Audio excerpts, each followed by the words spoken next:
Ok ta là cho đó an ở tập bọt tỷ bảy và ở tập bọt tỷ bảy bây giờ cứ đồ viên giáo语hay là sạc sạc. Ok 好我们开始吧。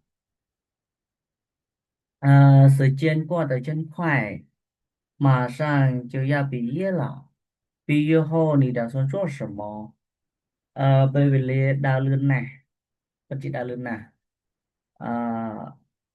Tình tiết nâng riêng chọc hỏi, tình tiết trâu bị chọc ca sạc xa hỏi.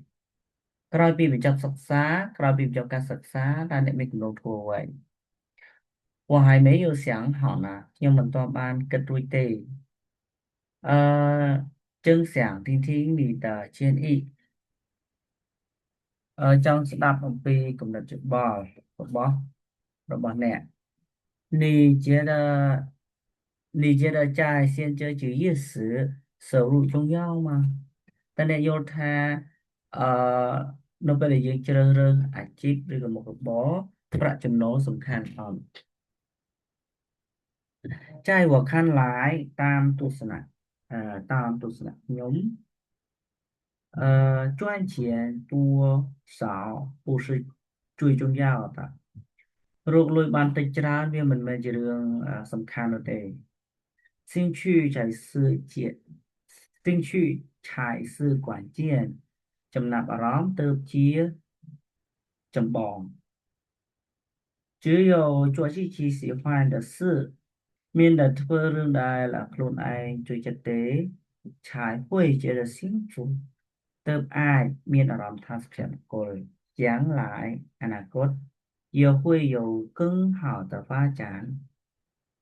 បាទអនាគតក៏អាចកាន់តែអភិវឌ្ឍឡើង 我也这么想，ខ្ញុំក៏គិតចឹងដែរ如果我带着热情去做自己喜欢的工作ប្រសិនបើខ្ញុំទៅធ្វើរឿងដែលបើសិនបើខ្ញុំកំពុងតែនាំយកការងារដែលខ្លួនឯងចូលចិត្តធ្វើដោយយកចិត្តទុកដាក់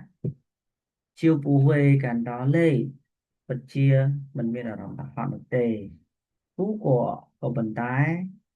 现在什么东西都那么贵ឥឡូវនេះរបស់អ្វីក៏ថ្លៃខ្លាំងណាស់ដែរ生活压力太大了ជីវិតគឺមានសម្ពាធកាន់តែខ្លាំងទៅហើយ没有钱也不会挂的幸福អត់មានលុយក៏មិនអាចបាទធ្វើខ្លួនឲ្យមានសុភមង្គលបានដែរ幸福其实很简单สุภาพมงคลតាមពិតទៅគឺធម្មតាណាស់它不是只要有钱就能买到的មិនមែនទាល់តែមានលុយទើបអាចខ្លាយជាទើបមានសុភមង្គលនោះទេ我觉得工作结束回家后ខ្ញុំយល់ថាក្រោយពីបញ្ចប់ការងារត្រឡប់ទៅផ្ទះវិញ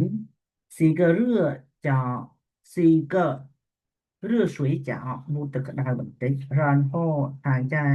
床上看看书បន្ទាប់មកតម្រេកខ្នងអានសៀវភៅបន្តិច听音乐ស្ដាប់តន្ត្រីបន្តិច困了睡觉ngồi hết個គេងបន្តិច就很幸福不知មានសុភមង្គលណាស់你说的也对này这个字如果能找到一份自己寄sinh气បើសិនបើអាចរកការងារមួយដែលខ្លួនឯងពេញចិត្តនោះបាទ收入又不错的工作ប្រាក់ចំណូលក៏ប្រាក់ចំណូលមានការងារក៏កាន់តែច្រើន那就最好了នោះទៅកាន់តែប្រសើរអូខេអ្នកនេះចឹងតែចូលជាមួយអត្ថបទទី3របស់យើងគឺសុខភាពប៉ុណ្ណឹងណា